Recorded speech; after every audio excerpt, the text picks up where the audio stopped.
बीच में लगती है और सब अपने अपने काम करके आ गए और बाद में वहां पे अपने सरदार के सामने में कहने लगा कि मैंने भाई भाई में लड़ा दिया, मैंने माँ बेटी में लड़ा दिया, बाप बेटे में लड़ा दिया, दोस्तों अहबाब में लड़ा दिया, रिश्तेदार में लड़ा दिया, घर में मियाँ बीवी में ऐसी लड़ाई की कि तलाक करवा दिया, ऐसा करवा दिया, वैसा करवा दिया। सुनते सुनते एक आखिर में आता है, कहता है कि मैं एक बच्चा था जो बच्चा मदरसा में पढ़ने के लिए जा रहा था और बच्चा पढ़ने के लिए जाते जाते कई को तो मैंने रास्ते में भटका दिया। एक ऐसा नट्ठल था कि वो एक ही जिद में था कि मुझे तो पढ़ना है। किस जिद में था कि मुझे तो पढ़ना है। बस वो पढ़ने के चक्कर में मैं कितनों कोशिश करता रहा, वो मानता नहीं। फिर ऐसा दिमाग लगाया कि वो मदरसे के गेट पे जाते जाते मैं अपनी कोशिश में कामयाब हो गया और उन्हें बहका दिया। वो मदरसे में नहीं जाकर के आम के गाछ पे जाके बैठ गया, आम के गाछ पे जाकर के बैठ गया और वहां से मदरसा छुट्टी होने के बाद जब निकला घर गया, बेटा पढ़ के आ गया, हाँ माँ पढ़ के आ गया, हाँ बाप पढ़ के आ गया, इतना कहना होता है। वो शैतान का सरदार इब्लिस जो है, जो समंदरों के बीच में बैठा हुआ था तख्ते शाही लगा करके, वो फौरन तख्ते से खड़ा होता है और कूद करके वो शैतान को चूम लेता है। कभी पेशानी को चूमता है, कभी आंखों को चूमता है, कभी गालों को चूमता है, कभी सीने को चूमता है, कभी हाथों को चूमता है। अब तमाम शैतान देख रहा है कि ऐ मेरे सरदार आखिर क्या बात है। उसने एक छोटा से बच्चा को बहकाया तो उसे आप कितना चूम रहे हैं। हमने बड़े बड़े आदमियों को मियाँ बीवी में लड़ा दिया, बाप बेटे में लड़ा दिया, माँ बेटी में लड़ा दिया, घर को बर्बाद कर दिया, तलाक दिलवा दिया, सब कुछ को सत्यानाश कर दिया, हम लोगों को कोई इनाम नहीं। तब वहां इब्लीस कहता है कि तुम लोग नादान हो, नादान। आज अगर तुम लोगों ने किसी माँ बेटे में लड़ा, माँ बेटी में लड़ाया, बीवी मियाँ बीवी में लड़ाया, भाई भाई में लड़ाया, दोस्तों अहबाब में लड़ाया, घर को सत्यानाश कर दिया, तो ऐ मेरे दोस्तों तुम्हें यह मालूम नहीं अगर वह बच्चा आलिम दीन बन जाता तो ये सारा काम तुम करके नहीं आते। अगर कोई घर में आलिम रहेगा तो घर में लड़ाई होगी नहीं होगी। किसी घर में हाफिज कुरान होगा तो उस घर का सत्यानाश होगा नहीं होगा। इसीलिए मैंने इन्हें चुना कि वो बच्चा अब जो है रोजाना आज अगर बहकावे में आ गया, रोजाना बहकेगा और बहकते बहकते ऐसा होगा कि वो इधर उधर बहकता रह जाएगा, लेकिन वो मस्जिद में पढ़ने के लिए, मदरसे में पढ़ने के लिए नहीं जाएगा। और जब वो नहीं जाएगा वो मेरा गुलाम होगा, रसूल कायनात का गुलाम नहीं होगा। अगर वो मदरसे में जाता तो रसूल कायनात का गुलाम होगा। क्या आपको मालूम नहीं? आज की तारीख में एक वीडियो सोशल मीडिया पे काफी जोरों शोर के साथ मुफ्ती सलमान अजहरी साहब के नाम का, वो एक ऐसे सच्चे आशिक रसूल हिंदुस्तान के, ऐसे जिस टाइम में सबों की जबानों पे ताले लग गए थे और मुखालिफिन हमारे प्यारे नबी सल्लल्लाहु अलैहि वसल्लम को बुरा भला कह रहे थे, उस टाइम में सब मौलवी की जबान बंद हो गई थी। हमारा आका अल्लाह रब मालिक परवरदिगार जिसकी आप हम इबादत करते हैं, उसे जब बुरा भला कहा जा रहा था, वो सबकी जबान बंद थी। तो उस टाइम में मुफ्ती सलमान अजहरी साहब की जबान थी, दूसरी कोई बात नहीं, और उन्होंने तमाम मुखालिफिनों को डायरेक्ट मुंह तोड़ जवाब, जैसे अंदाज में उसने बोला वैसे अंदाज में जवाब दिया और कहा कि अगर तू सच्चा है, अपने माँ की हलाली औलाद है, तो आज दिल्ली के सरजमीन पर और आने के बाद जंतर मंतर में एक ही ऐलान कर सच और बातिल के लिए कि आग को यहाँ पे तैयार कर, और आग तैयार करवाने के बाद मैं भी आग में कूदता हूँ और तू भी कूद। जो मर गया वो बातिल था, जो बच गया वो सच्चा है। नहीं आया, क्यों नहीं आया? इसलिए नहीं आया कि उन्हें भी पता है कि मज़हब इस्लाम सच्चा है। तो मेरे बुजुर्गों और दोस्तों, ये दीन कहाँ से मिला? मदरसा से मिला। ये सबक कहाँ से मिला? मदरसा से मिला। आज हमारा दीन जो बचा हुआ है कहाँ से? मदरसा से। अगर मदरसा नहीं रहता तो आज हमारे मस्जिद में इमाम साहब नहीं होते। अगर आज मदरसा नहीं होता, आप तकरीबन 10-15 दिनों से अपने बच्चों से खूब कुरान खानी करवा रहे हैं। एक दिन में 3-3, 4-4 कुरान खानियां होती है, होती कि नहीं होती? अगर मदरसा नहीं होता तो ये कुरान खानी होती? नहीं होती। मेरे बुजुर्गों और दोस्तों, हमारा कहने का असल मकसद ये है कि कुछ हो या ना हो, आप अपने दिलो दिमाग में एक अहद लेकर के चलिए। फ्री में जो जैसे आदमी होंगे उनको उसी हालात और उसी अंदाज में अपने करीब ला करके उन बच्चों को अपने स्कूल में, अपने मदरसे में एडमिशन करवा करके अच्छी शिक्षा देने के लिए हमने एक ट्रस्ट बनाया है, Urooj Fatima educational and welfare trust. उसका मकसद क्या है? ट्रस्ट कोई मदरसा नहीं है, ख्याल रखिएगा। ट्रस्ट कोई मदरसा नहीं है, कोई मस्जिद नहीं है, कोई स्कूल नहीं है, बल्कि ट्रस्ट एक कमेटी है। ट्रस्ट एक कमेटी है। उस कमेटी के हिस्सेदार आप भी बन सकते हैं, उस कमेटी के हिस्सेदार सब बन सकते हैं। अब सवाल रहा कि उसमें हिस्सेदार बनने के बाद हमें करना क्या है? हिस्सेदार बनने के बाद हमें करना क्या है? आपका पैसा, आपका मनसेरी, चाहे गेहूं का हो, चाहे मकई का हो, धान का हो, कहीं ना कहीं जाता है कि नहीं जाता है? जाता है ना। हम अपने दिल में ये ठान लेंगे कि ये पैसा कहीं नहीं जाना है, ट्रस्ट में जाना है। कहाँ जाना है? ट्रस्ट में जाना है। कौन से ट्रस्ट में? आपका ट्रस्ट, आरिफ रजा का ट्रस्ट नहीं। आरिफ रजा का सिर्फ इतना सा काम था, इतनी सी जिम्मेवारी थी कि वह अपने सर पर लेकर जितना कर्ज हो सके या खर्च हो सके, आरिफ रजा ने उसे बना दिया, मजबूत कर दिया, रजिस्ट्रेशन करवा दिया, सरकार के घर भेज दिया। अब आपका काम है उसको कैसे चलाना।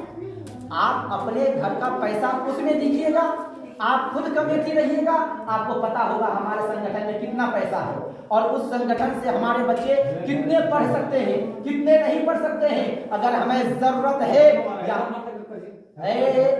शांत शांत, अच्छा बेटा चुप, बात हो गई, खत्म हो। आप लोग जो भी पैसे और माल बाहर देते हैं वह जो है आप बाहर के बजाय आप अपने ट्रस्ट को दीजिए। अगर आप रसीद कटवाना चाहते हैं इमाम साहब से कटवा लीजिए, आप हमसे भी कटवा सकते हैं अगर हमसे मुलाकात होती है। अगर ऐसा नहीं हो पाता है किसी बुनियाद पर, तो आपका जो है जब इमाम साहब के पास आइएगा तो इनके पास गालिबन जो है हो सकता है कि ट्रस्ट का अकाउंट नंबर भी हो, है ना, ट्रस्ट का अकाउंट नंबर भी हो, डायरेक्ट आप अकाउंट नंबर पे डाल दीजिए, है ना, उसमें तो कोई लोड हो नहीं होगा ना। और फिर जब साल का आखिर हो, जैसे आप अभी दीजिएगा, अभी पूरा साल क्या काम हो रहा है नहीं हो रहा है आप देखते रहिए से। जब साल का आखिर, जैसे अभी शब बारात सामने में 15 दिन के बाद रमजान शरीफ है, इस बीच में फिर आप ये देखिए कि हमारे अकाउंट में, हमारे ट्रस्ट में कितना टका आया, कितना पैसा आया और उस पैसे से कोई काम हुआ है या जमा है। अगर काम हुआ है तो क्या क्या हुआ और नहीं हुआ है तो अगर जमा है तो कितना है और इस पैसे से आगे कौन सा काम होने वाला है। क्या ये आपकी हमारी जिम्मेवारी बनती है? क्या बाहर का कोई मस्जिद वाला, मदरसा वाला आता ये शब्द आपको कोई कहता है? कोई नहीं कहेगा। क्यों नहीं कहेगा? मामला इतना ज्यादा गंभीर है, इतना ज्यादा गंभीर है कि शायद कहते हैं कि सच कहूं तो ये उन्वान बुरी लगती है। सच कहूं तो ये उन्वान बुरा लगता है, जुल्म सहता हुआ इंसान बुरा लगता है। किस कदर बेहया हो गई है ये दुनिया, सच कहने वाला इंसान बुरा लगता है। सच कहने वाला इंसान बुरा लगता है। जब हम आपको सच बताएंगे ना मौलवी सब काम नहीं चाहिए कर, तो खैर यहाँ बात बुराई की नहीं है बल्कि अपने हक की, अपने हक की है। हमारा काम है सिर्फ आवाज आप तक पहुंचाना। हमारा काम है कि आपके मस्जिद में जो भी जिम्मेदार आलिम हैं उनके हवाले जो है कुछ बुक दे देना और आपका काम है कि उसको मजबूत करना। कोई एक आदमी कोई काम क्या सके जाए, जे मजबूत के संगठन का काम हो, 10 का काम हो, कोई एक आदमी कर सकता है क्या? नहीं कर सकता। एक आदमी कोशिश कर सकता है, जैसा कि मैंने कोशिश की। ये मस्जिद जो बनी है ना आज मतराम में, तो इसमें सबने एक साथ फैसला नहीं लिया होगा। क्या लिया था? बोलिए, कोई बोलिए, लिया था क्या? नहीं। कोई ना कोई एक ऐसा आदमी होगा यहाँ पे मोहल्ले में जिन्होंने एक आवाज उठाई होगी कि यहाँ हमारे यहाँ मस्जिद की जरूरत है, मस्जिद बननी चाहिए। फिर उन आदमियों ने 1 से 2 को, 2 से 4 को, 10 को, 20 को कहा और फिर तमाम पूरे मोहल्ले वाले को बैठाया और बैठाने के बाद अपनी बात को रखी गई और फिर सबों के इत्तेफाक से ये मस्जिद कायम हुई। बोलिए, ऐसा ही होता है ना? तो कोई भी चीज को स्थापना करना, किसी भी काम को शुरू करने के लिए एक आदमी होता है, लेकिन उसको चलाने वाला कोई एक आदमी नहीं होता। और जो एक आदमी के पीछे खाली रहता है कि वही सब कुछ करेगा, या तो फिर अवाम गर्क हो जाती है, यानी तो अवाम आबाद हो जाती है। गर्क कैसे होती है अवाम? तो टका ले लिया, खूब अच्छी तरह से मकान बन लिए, बिल्डिंग बन लिए, अच्छी बड़ी बड़ी गाड़ी ले लिए। आरिफ का काम है, अगर आपको जरूरत है तो आप आवाज लगाइए, आरिफ खर्च देने के लिए तैयार है। जरूरत पड़े तो आपको आलिम दीन की जरूरत पड़े तो आलिम दीन को देने के लिए तैयार है। अगर जरूरत पड़े, अगर आपके अकाउंट में पैसे है, आपके जो है कमेटी में पैसे है, आप कहिएगा मौलाना साहब हमारे मस्जिद के इमाम साहब को 8,000 रुपए है, 8,000 रुपए हम बस्ती वाला देते हैं, 2,000 4,000 रुपए आप कमेटी से दीजिए, तो अगर आपके पास रहेगा तब ना आप दीजिएगा। और वो पैसा कहां से आएगा? जब आप दीजिएगा तब ना, और जब नहीं दीजिएगा तो कहां से आएगा? हमारी कोशिश ये है कि हमारी कौम बिल्कुल इतनी मजबूत हो जाए, इतनी मजबूत हो जाए कि हम अपने कौम के पैसे से हम एक ऐसी बिल्डिंग को तैयार करें कि एक ईंट की बिल्डिंग तैयार होती है, लेकिन हम ऐसी बिल्डिंग को तैयार करें कि हर घर में एक आलिम दीन नजर आए, आशिक़े रसूल नजर आए, दीन इस्लाम पे चलने वाला नजर आए, शरीयत मुस्तफा पर मर मिटने वाला नजर आए। आज जो इंसान मस्जिद में आने के लिए तैयार नहीं, कल जब उन्हीं के घर में एक नन्हा सा बच्चा होगा और वो हाफिज़ कुरान बनकर के आएगा, और वो अपने बाप से कहेगा, अपने दादा से कहेगा, अपनी माँ से कहेगा, अपने तमाम रिश्तेदारों से कहेगा कि आपने मुझे इसलिए आलिम बनाया था कि मैं मदरसे में जाऊं, 5 साल 10 साल को सर्व करके एक आलिम दीन बन करके रहूं, मैं मस्जिद में रहूं, मेरा बाप घर में रहे, मैं मस्जिद में रहूं, मेरी माँ घर में रहे, मैं मस्जिद में रहूं, मेरा भाई और रिश्तेदार घर में रहे, मैं जन्नत में जाऊं और मेरे अहले खानदान जहन्नम में जाए। बताइए कोई बच्चे ऐसे सोचेंगे?